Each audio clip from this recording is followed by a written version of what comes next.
Great to be with you. Great session to open today. Guys, David, thanks for referencing what we talked about yesterday with David from JSX. I'm thrilled to be here with Vincent Flans, from Chief Business Officer from SIXT. Everybody familiar with SIXT? Thank you so much. Would not have thought that, right? It's great. Like my personal story with SIXT is a little bit related to sort of my affection for what David and the team at JSX have done, and that at the risk of being repetitive with what I shared yesterday, this notion of a loyalty strategy and a customer experience grounded in what is unique to the organization, and the customer experience being the real driver of loyalty. For those of you who have not rented from SIXT, and I, way before this, have been a fan, not just in Europe, but even, especially in the US.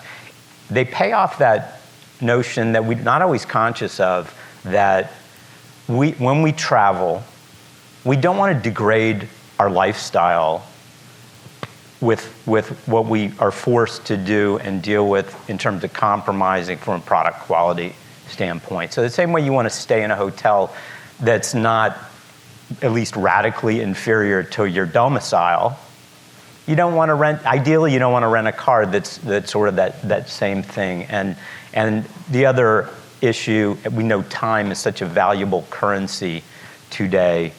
Those are some of the things that SIXT just does exceptionally well in terms of manage your time and the experience. So with that little setup, I think it's really important to start with what makes this company so unique and capable of creating this kind of experience that really is not just premium, it's not just rent a car, it is literally rent the car.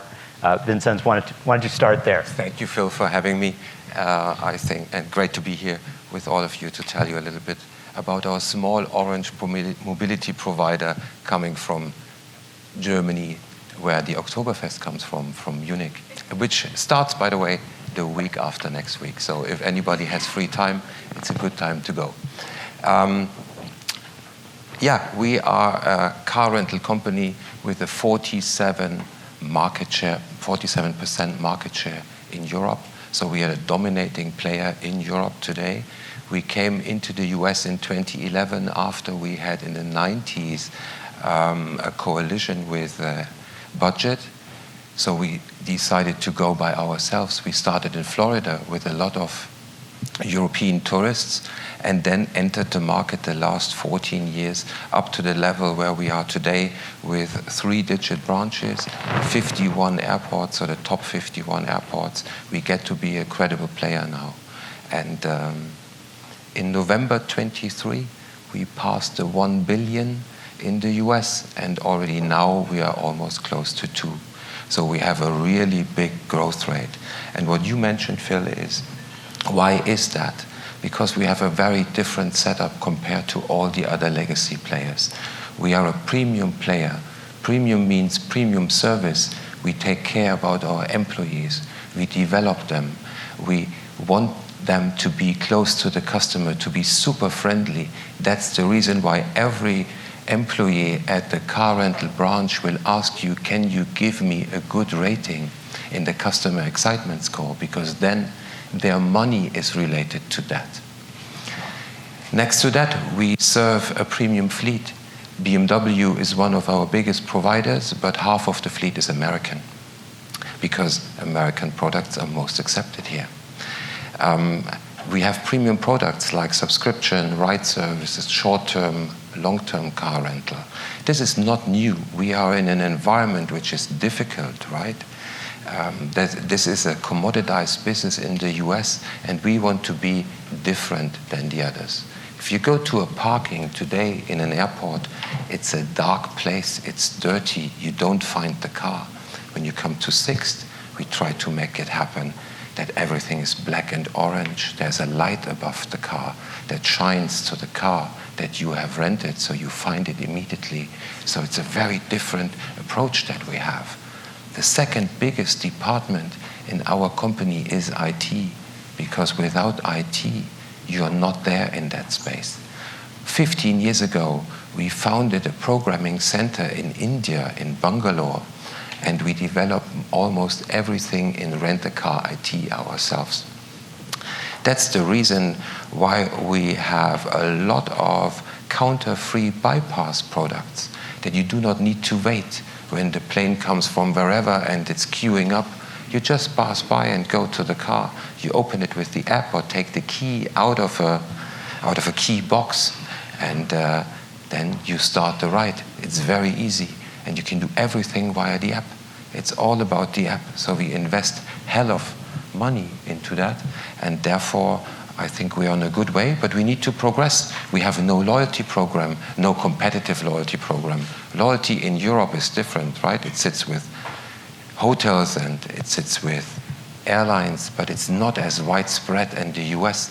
So this is a topic that we didn't know before in that level of depth. And therefore, we will soon launch our own loyalty program to be even more competitive than we have been today. Yet, in spite of not having that program, you guys are hitting incredible revenue marks and share marks in the markets that you guys have expanded into in the U.S. Of the things that you spoke about, the investment in people, we talked a little bit about the training that goes into that, because of, we, as much as we live in this digital world, there are still situations where people need to intervene, or it's positive on the experience and sort of the residual, like the net promoter scores or whatever the KPIs, and we'll get into some of the metrics that you guys use to measure that. Are those the two dimensions that you see as being the biggest differentiators? The investment in IT and the investment in people? And how much is that is driven by the customer? It's as well the investment into vehicles, right? We run the vehicles significantly shorter than others in the market do. So there are rarely no cars above 20,000 miles. We sell the cars off after 8 months. That does not everybody do, right? It's as well a position of liquidity that you can do that. We need to learn a lot in remarketing, especially on electric vehicles coming from Europe, with a positive vibration on electrics, especially in 22, 23, and we learned a lot on that. Nevertheless, we stay to our core, which is premium fleet, premium product, premium service, and service is human and digital. Coming back into the market, what are the things? I mean, COVID wasn't unique to this market, but there've been some other factors. What are the things that surprised the company the most coming back into the market? What were the things that were both more challenging than expected and maybe easier than expected, particularly from kind of a customer experience and loyalty standpoint? First of all, when COVID arrived, you may imagine that from a 100% order intake, we were at 3%. So we had a lot of cars and no customers. And then a few months later, we had no cars and a lot of customers. So that was very disappointing for the customers. The price went up significantly and the entire industry got profitable, which is not the case today anymore. There are a lot of players not too profitable at this stage. It were difficult times because we lost as well the people where we invested quite a lot, because no demand, no people you can employ. So we needed to ramp up the people again. And that were big challenges. But I think after 6 to 12 months, we mastered them as well. And we learned from the past that we even should take more energy into the people, because they make the difference. And I think we have learned from that and put that into reality. Next to that, with COVID, where nobody wanted to see anyone else, the digitalization of those human-less interaction by handing over a car was something we wanted to get prepared. And that helps us now with the rollout in the US, because looking at the legacy others have with thousands of branches, you don't need the growth with a lot of people. You can do it as well with fully digitalized branches. You know, in Europe, we serve a lot the program of car sharing. Cars that are on the road everywhere, and you open them with the app and you go wherever you like and you drop the car. This is a vision we can have for the US as well. So is that a big part of how you think about competing with the surge of the ride-sharing apps, the Ubers and Lyfts? And I know you guys have a partnership with Lyft. Yeah, we have. We don't feel big competitors, right? We are mainly we are not car builders, we are car preparers and handlers. So you drive your car by yourself, you're not driven. We have programs like that with Lyft and others, but we don't do it by ourselves. The key is we prepare a car and you get a good ride with a car. And to this one we stick. We see for sure ride-hailing as a competitor over the long run. That's obvious. And but you will as well recognize that autonomous driving will change as well the ride-hailing market significantly, as it will change the car rental market. But it will take a little bit longer on the rental market than on the ride-hailing market. Yes. So let's go back to because I think everybody here would be interested. You talk about some of the metrics in terms of vehicle use and vehicle turnover. Mm-hmm. What are some of the KPIs, especially sort of customer-denominated KPIs that you're using to measure the impact? In addition to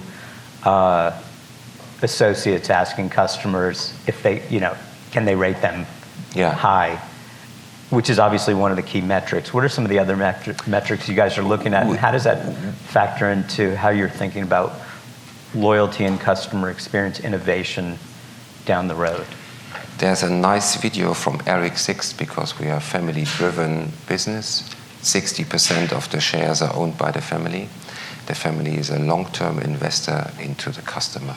We always look at the customer. There's a nice video where SIXT, he was 53 years our CEO, up to 3 years ago when the two sons came into the board. And so it's all about the customer, and you definitely need to learn from the customer. So we have 7 million surveys a year that we do on a digital basis with our customers. And it touches every touch point we have with the customer. Is it the handover? Is it the return? Is it the damage? So whatever you feel about SIXT, we ask you. We are not penetrating you, but from time to time we ask you what we can optimize. And that gives us a lot of learning to get better every day. Our claim is expect better. So we need to get better every day to serve the customer every day better. You mentioned the advantage of, both from a continuity standpoint, but clearly from a leadership and operating standpoint of being a family, essentially a family business, even with a public float. How does that manifest? Is that a function? Does that result in more continuity in terms of a consistent, focus on the customer? Yeah. You also are able to make decisions long term quicker and with So the family is completely into car rental, right? They breath car rental, and they are willing to invest. They are willing to invest really long term. Yeah. So therefore, we take quick decisions, and we sometimes need to go back again because it was the wrong decision. But better take a wrong decision than no decision, because you learn from that wrong decision. And the US market is a market where we are highly committed to, and the logic is super easy. The European car rental market is 12 billion in 25 countries. The US market is 42 billion in more or less one country, right? So one or two, depending what other countries might be added. Sorry for that. Sorry for that editorial comment. Obviously, the US market is the future to us. So the family is highly motivated to invest all of the money into the US market that we gain. Today, the US market is profitable, but not as profitable as the European market or other markets. We cover at this stage 110 countries across the globe, so we are almost everywhere. But the US is the most dominating market, and therefore it is not just IT, it is as well branches that we need even more, that we can grow. You grow by penetration of one branch, so the ones where we started were in Florida, mainly Miami and Orlando. In those two markets, we are today already 16% market share, which is the highest market share for single brand market share. And this is a journey we need to continue. And you guys have taken a very different approach to opening markets and creating brand awareness. Yeah. Which is obviously very different than the approach taken in Europe, where you've got this long history. How big of a shift was that in terms of recasting the brand in